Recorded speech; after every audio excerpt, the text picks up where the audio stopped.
Timeform.com, obviously the sort of parent company in some ways of Timeform US, with whom Daily Racing Form have a partnership.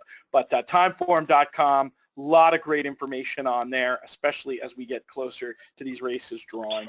Marcus, any further thoughts on anything going on at Royal Ascot on Thursday, or shall we turn the page to Friday? We've got a couple more Wesley Wards, I think. In Albany, at least one, Princess Peggy, and also Fairyland, I would guess, would run there if he really has like a fool that much in the Queen Mary.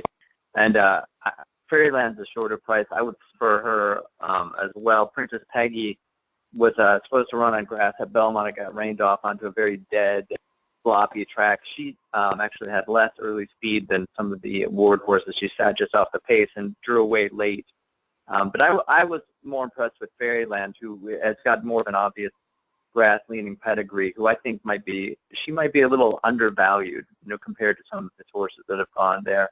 And in Albany, I would definitely prefer her to the two Wards in that race, without knowing the overseas form intimately yet. That's an interesting point about which Ward horses are going to take money. It does seem very often that workouts play a huge role in the Ward horses that end up getting hyped. But when you're looking at a horse who's been doing plenty of work on dirt, but has more of a turfy action, more of a turf pedigree, that does seem like a very interesting angle to maybe try and get a little bit of juice in the odds. Simon, what did you think about the Albany?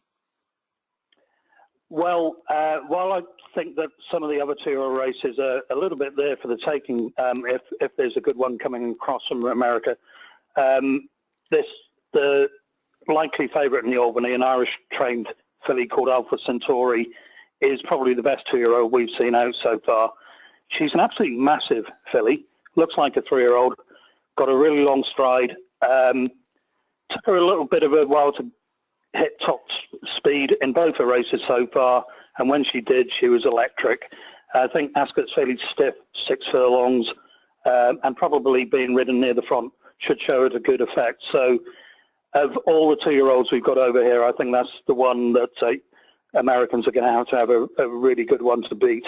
She's already up to the kind of usual winning standard of an Albany. So whilst I think she's, short enough, I certainly wouldn't put anybody off backing her. There's a lot of confidence behind her.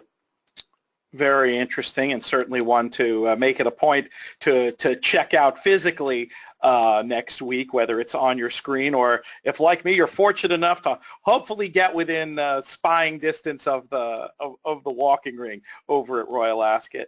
Let's move on to the Commonwealth Cup. Actually, no, let's move on to the Coronation and talk about this race that's going to be happening on Friday. And Marcus, I'm going to start with you with a USA question. What are we hearing about how La Coronelle is doing, and do we think she's got a chance to hang against the best of these?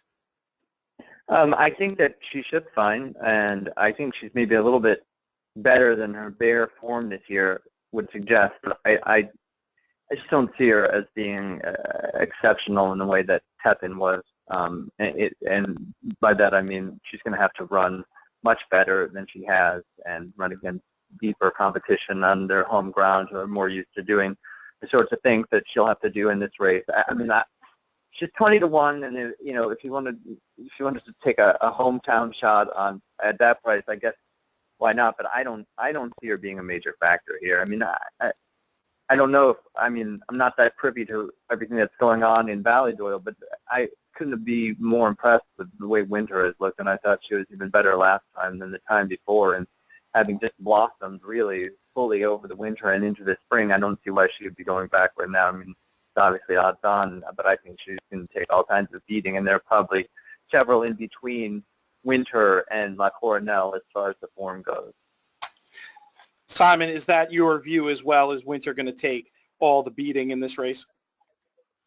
Yes, absolutely. I agree with everything just said there. It was a bit of a surprise to me anyway, her winning at Newmarket, and Rhododendron got into a bit of trouble, and I did wonder whether Winter was quite as good as she'd appeared that day. Well, she looked even better at the Curragh. She really looked good. It's her race to lose, but as you may have been getting the impression, I tend not to back shorties. I don't think I'll be backing her at odds on. There is a filly who finished fourth to her at Newmarket, Tally Ebb, who had run only once previously, I think it was. They played a cagey game, didn't send her to the Oaks, pitching her up here instead. And whether Tally Ebb is good enough to win is questionable, but I think she'll take another step forward, and she could easily run into the first three. Folks betting on Naira Bets will have the opportunity to be playing exactas and trifectas. Maybe Tally Ebb one to mix in underneath to get a little bit of value. Marcus, any further thoughts on the coronation? No, sir. All right, let's move on to the Commonwealth Cup. Simon, we're going to start with you because I know you had a strong fancy in here. Yeah, this certainly from perhaps a more domestic point of view than an international point of view is almost the race of the meeting. Caravaggio was brilliant as a 2-year-old unbeaten sprinter. He had a setback this spring, but did come back and win a Group 3 at Naas the other day, but he wasn't beating very much that day. However, up against him, he's got a couple of really, really smart sprinters who've got really good times to their name. Harry Angel and Blue Point. They ran against each other at this course on their return, where Blue Point just about got the better of it, but Harry Angel was conceding weight and was a less experienced horse. Harry Angel since then has absolutely smashed the track record at Haydock in a Group 2, the Sandy Lane. Highest time figure that Timeform has got in Europe this season. As an example of just how quickly he went that day, there was a Group 2 over the minimum distance, a furlong less, on the same card for older horses, and Harry Angel ran quicker average speed from start to finish than those top-notch sprinters. If you believe in times, and I do, you have to think that Harry Angel is a very good horse, possibly even a potential champion sprinter. The only problem is Caravaggio might be much the same. But I'm a Harry Angel fan. I think he's going to be one of the stars of the meeting and possibly of the season. High praise and great data to back it up. Definitely one of the more exciting races of the week, even if it doesn't have the full North American participation. Though I guess, I mean, Lady Aurelia is still in the betting here. Marcus, you think there's any chance she turns up to this party? I very much doubt it, but I'm not. I'm interested in the horse that we know is running for Westy Ward, Bound for Nowhere. I'm definitely not. Even despite the quality of the competition, we don't know how good this horse is, and I think he might be really good. And speaking of fast times, his time over the Keeneland course was the same on a different day as Lady Aurelia's in the 5.5 furlong stakes. He's only run twice, and his Turfway race over synthetics in his debut, I liked enough that I tipped him in the allowance race at Keeneland, and I was really, really impressed with the way he went there.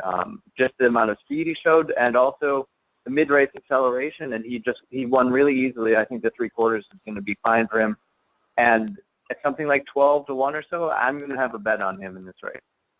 I like it. Lots of strong views there. I'm going to take a moment now and just to let you know about the Naira Bets 10% exacta winners bonus. You can use Naira Bets to bet exactas throughout the Royal Ascot meet. And when you win, you'll receive a 10% winners bonus. That's right, a 10% winners bonus in every race of the Royal Ascot meet. How does it work? Well, let's say your winning exacta pays $200. Naira Bets will add a $20 bonus on top of that. Wagers need to be made via mobile device to qualify. This promotion is available exclusively to Naira Bets customers. Visit nairabets.com to sign up today. Lots of opportunities to look for potential exacta opportunities, and maybe using some of the UK market as a guide to your tote betting. Marcus, I know you've paid close attention to this meet for a number of years. Is that a tool that you've used in the past to look for guidance in the commingled parimutuel markets, looking at the bookie prices?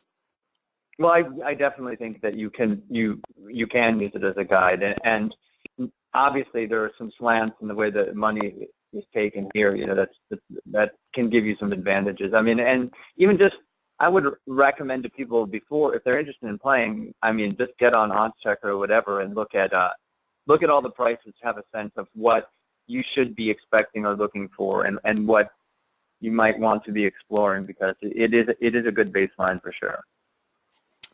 Is that something you ever look at, Simon, as a punter over there? Are you ever looking at what's going on in the parimutuel markets, or do you find that there's just a lot more signal on the exchanges and through the bookies?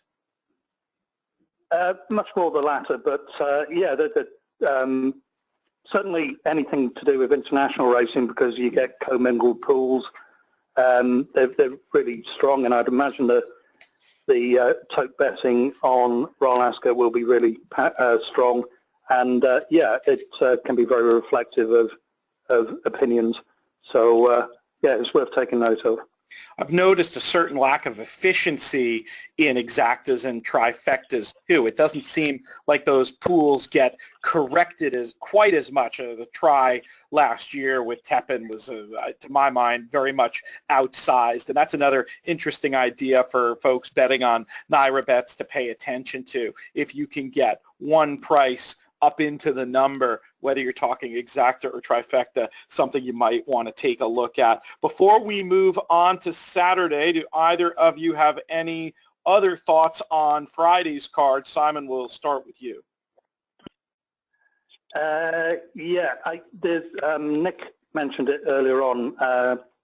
A race, Crystal Ocean, is in the King Edward VII Stakes. A horse he finished third in a Derby trial, the Dante Stakes at York, but missed the Derby. He's a worthy favourite for that, but there's also a French-trained horse, which I think may be slightly